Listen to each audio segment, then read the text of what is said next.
Hi, this is Revathi. Welcome to అందమైన కథల పొదిరిల్లు. Video చూస్తున్న ప్రతి ఒక్కరికి, అలాగే లైక్స్ కామెంట్స్తో ఎంకరేజ్ చేస్తున్న వారందరికీ నా హృదయపూర్వక ధన్యవాదాలు.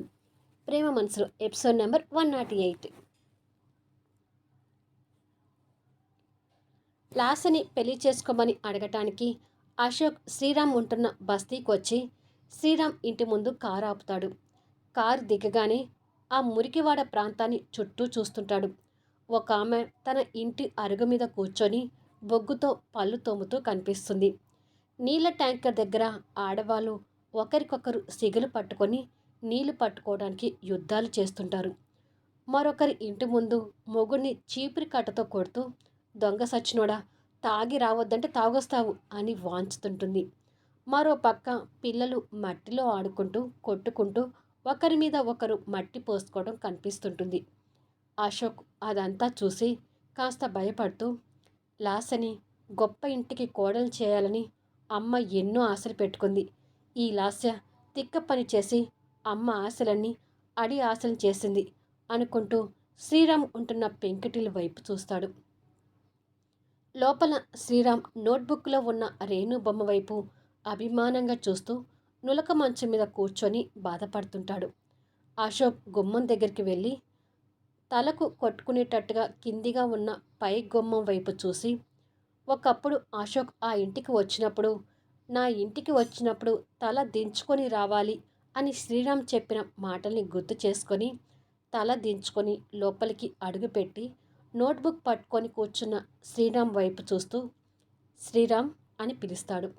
శ్రీరామ్ రేణు ఫోటో నుంచి చూపు తిప్పుకొని అశోక్ వైపు చూసి ఒక్కసారిగా కంగారు పడుతూ తిరిగి ఆ నోట్బుక్ వైపు చూసి అంతే కంగారుతో ఆ నోట్బుక్ని దిండి కింద పెట్టి మంచం మీద నుంచి లేచి, రండి సార్ అంటాడు. అశోక్ శ్రీరామ్ కంగారు చూస్తూ, నోట్బుక్తో ఏదో బిజీగా ఉన్నావట్టుంది, డిస్టర్బ్ చేశానా అని అడుగుతాడు. అదేమీ లేదు సార్, కూర్చోండి అని పాతకాలపు చైర్ని వాలుస్తాడు.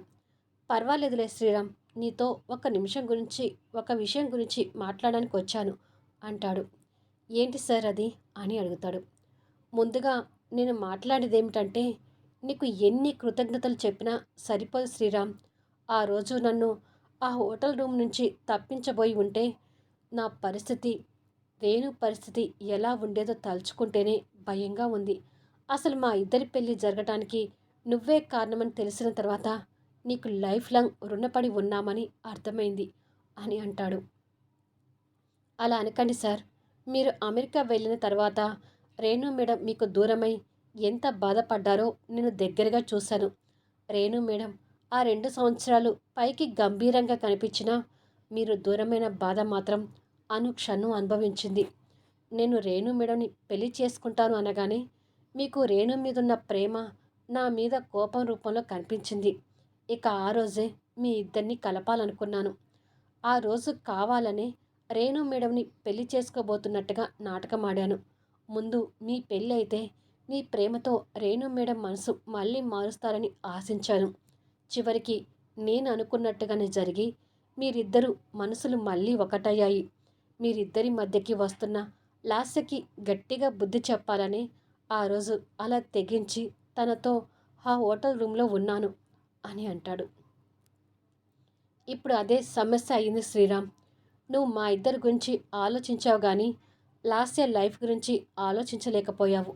నువ్వు లాస్యని తాకకపోయినా మీడియా వల్ల మీరిద్దరూ అందరి దృష్టిలో పడ్డారు. అందుకని మా ఫ్యామిలీ మెంబర్స్ అంతా ఒక నిర్ణయం తీసుకొని ఆ నిర్ణయం నీకు చెప్పడానికి నీ దగ్గరికి వచ్చాను అని అంటాడు. ఏంటి సార్ ఆ నిర్ణయం అని అడుగుతాడు. లాస్యని నువ్వు పెళ్లి చేసుకోవాలి శ్రీరామ్ అంటాడు. అది వినగానే శ్రీరామ్ ఆశ్చర్యంతో చూస్తుంటాడు. అశోక్ శ్రీరామ్ ఆశ్చర్యాన్ని చూస్తూ, అవును శ్రీరామ్, లాస్యని నీకిచ్చి పెళ్లి చేయాలనుకుంటున్నాము అని అంటాడు. శ్రీరామ్ కాస్త కోపం తెచ్చుకుంటూ, నో సార్, లాస్య అంటే నాకు ఇష్టం లేదు, నేను లాస్యని పెళ్లి చేసుకోను అంటాడు. అలా అనకు శ్రీరామ్, నువ్వు లాస్యని పెళ్లి చేసుకోకపోతే తన లైఫ్ నాశనం అయిపోతుంది. తను చేసిన పనికి తనని పెళ్లి చేసుకోవడానికి ఇంకెవ్వరూ ముందుకు రారు. రేణుని నన్ను కలపాలనుకున్నావంటే నీ మంచి మనసు గురించి అక్కడే అర్థమవుతుంది. ఆ మంచి మనసుతోనే ఆలోచించు శ్రీరామ్. దయచేసి లాస్యని పెళ్లి చేసుకోవడానికి ఒప్పుకో అంటూ రిక్వెస్ట్ చేస్తాడు. క్షమించండి సార్. మీరు ఎంత చెప్పినా నా మనసు మారదు. ఇష్టం లేని అమ్మాయిని జీవితంలోకి ఆహ్వానించాలంటే ఆ పెయిన్ ఎలా ఉంటుందో నేను మీకు వేరే చెప్పాల్సిన అవసరం లేదు. ఎందుకంటే ఆ పెయిన్ ఒకప్పుడు మీరు కూడా అనుభవించి ఉన్నారు కాబట్టి. లాస్య మనస్తత్వానికి నా మనస్తత్వానికి అస్సలు సరిపడదు. ఆ అహంకారిని నేను పెళ్లి చేసుకోలేను అని అంటాడు. ఒక్కసారి బాగా ఆలోచించు శ్రీరామ్. నువ్వు ఈ పెళ్ళికి ఒప్పుకోకపోతే తన లైఫ్ పూర్తిగా నాశనం అయిపోతుంది అంటాడు అశోక్. తన లైఫ్ నాశనం అవుతుందని చెప్పి నా లైఫ్ని నేను నాశనం చేసుకోలేదు కదా సార్ అంటాడు. అది కాదు శ్రీరామ్ అని అశోక్ ఇంకా మాట్లాడబోతుంటే ప్లీజ్ సార్ అని శ్రీరామ్ చేతులు జోడించి నమస్కరిస్తాడు. ఇక శ్రీరామ్ ఎంత చెప్పినా వినడని అశోక్కి అర్థమవుతుంది. కొన్ని క్షణాలు శ్రీరామ్ వైపు అలాగే చూసి ఇక ఏమీ మాట్లాడలేక శ్రీరామ్ భుజం తట్టి బయటికి వస్తాడు. బయటకు వచ్చేసరికి వీధి పిల్లలు కారు డిక్కీ మీద కూర్చొని ఆడుకుంటూ ఉంటారు. అశోక్ వాళ్ళ వైపు చూస్తుండగానే శ్రీరామ్ బయటకు వచ్చి ఏ పిల్లలు దిగండి అని చిరాకు పడుతూ వాళ్ళని కిందికి దింపుతాడు. అశోక్ ఆ పిల్లల వైపు జాలీగా చూస్తూ కార్ స్టార్ట్ చేసుకొని వెళ్ళిపోతాడు. శ్రీరామ్ ఆ కార్ని కన్ను మరుగైనంత వరకు చూసి లోపలికి వచ్చి దిండి కింద పెట్టిన నోట్బుక్ని ఓపెన్ చేసి రేణుబొమ్మను చూసి తిరిగి దాన్ని సెల్ఫ్లో పెట్టి క్షమించండి సార్, మిమ్మల్ని చాలా బాధ పెట్టి పంపించాను. అసలు నేను ఎవరు అనేది మీకు తెలిస్తే మీరు నా మొహం కూడా చూడరేమో. తెలిసిన రోజు మీరు నన్ను ఎంత అసహించుకుంటారోనని భయంగా ఉంది అని అనుకుంటాడు. బృందావనంలో దివ్య తన ఇద్దరి పిల్లలతో బిజీ అయిపోతుంది. దివ్య పింకిని స్కూల్కి రెడీ చేస్తూ మరో పక్క ఉయ్యాల పడుకున్న బింకుని ఊరుకోనన్నా అక్కని స్కూల్కి పంపించి నిన్ను ఎత్తుకుంటాను అని సముదాయిస్తుంటుంది. బెడ్రూమ్లో కూర్చున్న వంశీ ల్యాప్టాప్తో కుస్తీలు పడుతూ దివ్య నీ చేత్తో ఒక కాఫీ తెచ్చివ్వు అని కేకలు వేస్తుంటాడు. వస్తున్నాను వంశీ గారు అని దివ్య సమాధానం చెప్తూ పింకీని రెడీ చేస్తుంటుంది.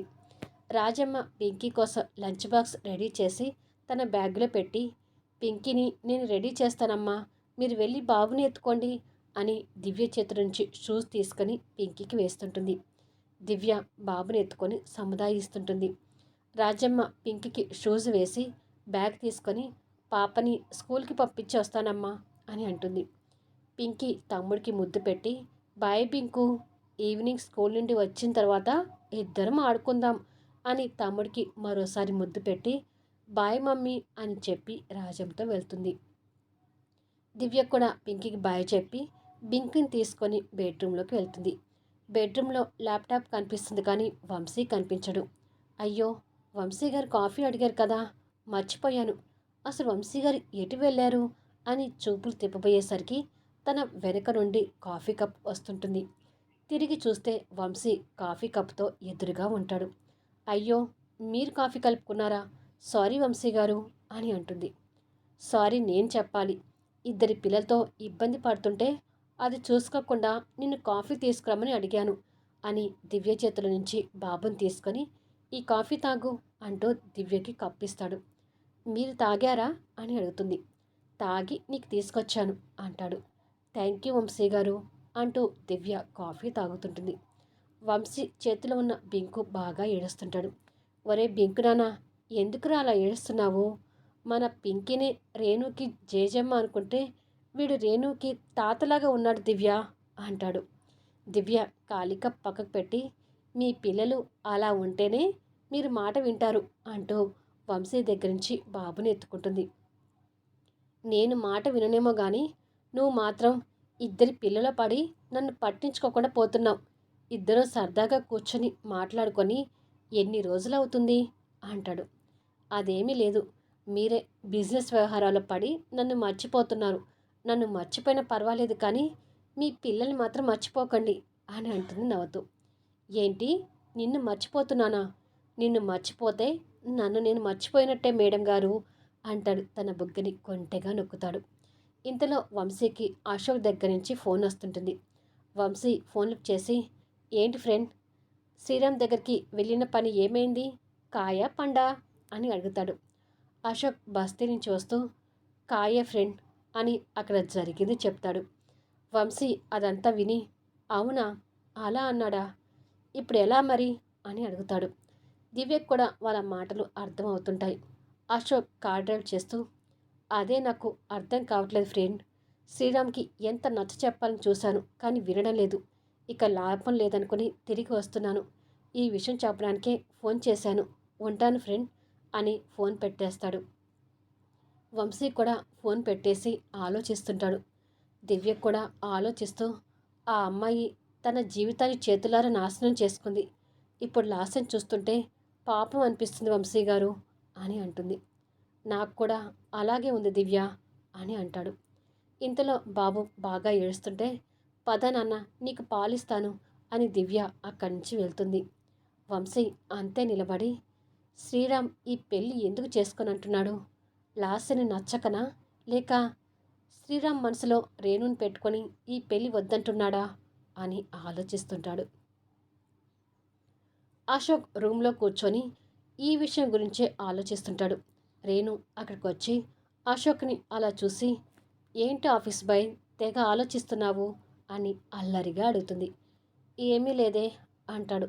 రేణు అశోక్ ఎదురుగా కూర్చొని కాదు ఏదో ఉంది, లేదంటే నేను ఆఫీస్ బాయ్ అని పిలిచినందుకు నాకు సెటైర్గా ఏదో ఒకటి అనేవాడివి కానీ ఇలా సైలెంట్గా మాత్రం ఉండకపోయేవాడివి అని అంటుంది. అవునే, శ్రీరామ్ లాస్యని పెళ్లి చేసుకొనున్నాడు. ఇప్పుడు ఏం చేయాలో అర్థం కావట్లేదు అని అంటాడు. అవునా అని కొన్ని సెకండ్స్ ఆలోచించి లాస్య జీవితం చక్కగా ఉండాలంటే లాస్య శ్రీరామ్ని పెళ్లి చేసుకుంటేనే అది సాధ్యం అవుతుంది అని అంటుంది. అది ఆలోచించే శ్రీరామ్ దగ్గరికి వెళ్ళాను రేణు, కానీ శ్రీరామ్ ఈ పెళ్ళికి ఒప్పుకోనన్నాడు అని అంటాడు బాధపడుతూ. రేణు కొన్ని నిమిషాలు ఆలోచించి నేను శ్రీరామ్ కలిసి వర్క్ చేస్తున్నప్పుడు శ్రీరామ్ మాటల్లో బావగారి మీద గౌరవం కనిపించేది. ఒకవేళ బావగారు శ్రీరామ్ దగ్గరికి వెళ్ళి ఈ పెళ్లి గురించి మాట్లాడితే శ్రీరామ్ ఈ పెళ్ళికి ఒప్పుకుంటాడేమో అశోక్ అని అంటుంది. ఆ మాట వినగానే అశోక్ మొహంలో కాస్త ఆశ కనిపిస్తూ నిజమే రేణు, ఆ రోజు కూడా శ్రీరామ్ నాకు అజ్ఞాత వ్యక్తిగా ఫోన్ చేసినప్పుడు శ్రీరామ్ మాటల్లో వంశీ మీద ఉన్న గౌరవ మర్యాదలు చూశాను. నువ్వన్నది కరెక్ట్. వంశీని వెళ్ళి మాట్లాడమంటే శ్రీరామ్ ఈ పెళ్ళికి ఒప్పుకోవచ్చు. ఇప్పుడే వంశీకి ఫోన్ చేస్తాను అని వంశీకి ఫోన్ చేస్తుంటాడు. అప్పటికే శ్రీరామ్ ఇంట్లో కుర్చీలో కూర్చున్న వంశీ అశోక్ ఫోన్ లిఫ్ట్ చేసి చెప్పండి ఫ్రెండ్ అంటాడు. ఎక్కడ ఉన్నారు ఫ్రెండ్ అని అడుగుతాడు. లాస్య పెళ్ళి గురించి శ్రీరామ్తో నేను ఒకసారి మాట్లాడడానికి వచ్చాను అంటాడు వంశీ. అది వినగానే అశోక్ రేణు మొహంలో సంతోషం కనిపిస్తుంది. తిరిగి వంశీ మాట్లాడుతూ కానీ ఇక్కడ శ్రీరామ్ లేడు. శ్రీరామ్ ఫ్రెండ్ మధు నన్ను ఇక్కడ కూర్చోబెట్టి శ్రీరామ్ని పంపిస్తానని వెళ్ళాడు. శ్రీరామ్ కోసం వెయిట్ చేస్తున్నాను అని అంటాడు. అశోక్ సంతోషపడుతూ నేను కూడా ఈ విషయం గురించి చెప్పడానికే ఫోన్ చేశాను, కానీ మీరు ముందే ఆలోచించి అక్కడ వెళ్ళినందుకు థ్యాంక్ యూ ఫ్రెండ్ అంటాడు. థ్యాంక్స్ ఎందుకు ఫ్రెండ్, ఎందుకో తెలియదు కానీ లాస్య పెళ్లి విషయంలో నా బాధ్యత కూడా ఉందనిపిస్తుంది. లాస్య గురించి ఆలోచించే ఇక్కడికి వచ్చాను. శ్రీరామ్తో మాట్లాడిన తర్వాత మీకు ఏ విషయం అనేది ఫోన్ చేస్తాను. ఉంటాను అని ఫోన్ పెట్టేస్తాడు. అశోక్ కూడా ఫోన్ పెట్టేసి వంశీ మాట్లాడితే శ్రీరామ్ ఒప్పుకుంటాడని నమ్మకం ఉంది రేణు అంటాడు. రేణు కూడా సంతోషపడుతూ అవును అశోక్, నేను అదే నమ్మకంతో ఉన్నాను అని అంటుంది చిరునవ్వుతో. అంతలోనే అశోక్కి రేణు గురించి శ్రీరామ్ చెప్పిన మాటలు గుర్తొచ్చి ప్రేమగా రేణు 2 చేతుల్ని తన చేతిలోకి తీసుకొని నేను దూరమైన ఆ 2 సంవత్సరాలు నువ్వు ఎంత బాధపడ్డావనేది శ్రీరామ్ చెప్పాడు రేణు.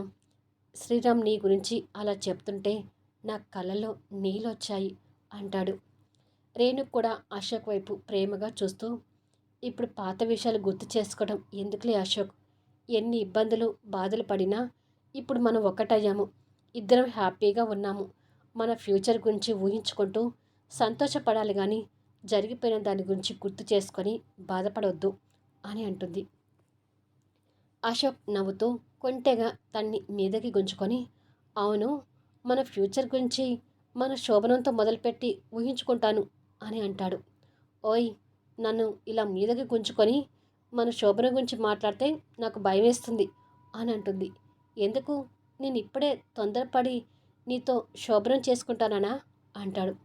కాదు, నీ మీద నాకు ఆ నమ్మకం ఉంది అని అంటుంది. మరి ఇంకెందుకు భయం అని అడుగుతాడు. నీ మీద నమ్మకం ఉంది కానీ నా మీదే నాకు నమ్మకం లేదు. నేనెక్కడ తొందరపడి ఇప్పుడే మన శోభనం అయ్యేలా చేస్తానేమోనని నా భయం అని అంటుంది. ఆ మాటతో అశోక్ ఒక్కసారిగా రేణుని వెనక్కి తట్టి, రాక్షసి, నువ్వు ఇలా మాట్లాడుతుంటే నాకు కూడా భయంగానే ఉంది. అమ్మో, నీతో చాలా జాగ్రత్తగా ఉండాలి అని అంటాడు. రేణు నవ్వుతూ, పిచ్చి అశోక్, లాస్ట్ పెళ్ళి వరకు నిన్ను కంట్రోల్ చేయాలంటే నేను ఇలాగే మాట్లాడి నీకు దూరంగా ఉండాలి అని అనుకుంటుంది మనసులో. ఇక్కడ వంశీ కుర్చీలో కూర్చొని శ్రీరామ్ కోసం వెయిట్ చేస్తూ ఆ ఇల్లంతా గమనిస్తుంటాడు. ఎటు చూసినా దుమ్ము పట్టి ఉన్న గోడలు, పాత సామాన్లు, ఆ సామాన్ల మధ్య నుంచి కిసకిసమనే ఎలుకల సౌండ్స్, పెంకిటిల్లుపై కప్పు భాగం పెంకులు పగిలి చెదిరిపోవడంతో రంధ్రాలు కనిపిస్తుంటాయి. ఆ రంధ్రాల నుంచి సూర్యకిరణాలు సూటిగా ఇంట్లోకి పడుతుంటాయి. వంశీ ఆ ఇల్లు చూసి కాస్త భయపడుతూ, వర్షం వచ్చిందంటే ఈ ఇల్లు చెరువు అవుతుందేమో అని అనుకుంటూ పరపర అని సౌండ్ వినిపించే ఆ కుర్చీల నుంచి లేచి బుక్స్ షెల్ఫ్ వైపుకు వెళ్తాడు. పాతగా ఉన్న బుక్స్ల నుంచి కొన్ని బుక్స్ తీసి అటు ఇటు తిరిగేసి అక్కడ పెడుతుండగా రేణు బొమ్మ గీసిన నోట్బుక్ కింద పడుతుంది. కిందికి చూస్తే బుక్ ఓపెన్గా పడి అందమైన రేణు బొమ్మ కనిపిస్తుంది. మరి వంశీ వచ్చిన పని అవుతుందా లేదా అనేది నెక్స్ట్ వీడియోలో చూద్దాం. ఈ వీడియోపై మీ అభిప్రాయాలు తెలుపుతూ కామెంట్స్ ఇవ్వండి. అలాగే లైక్స్ ఇచ్చి ఎంకరేజ్ చేయండి.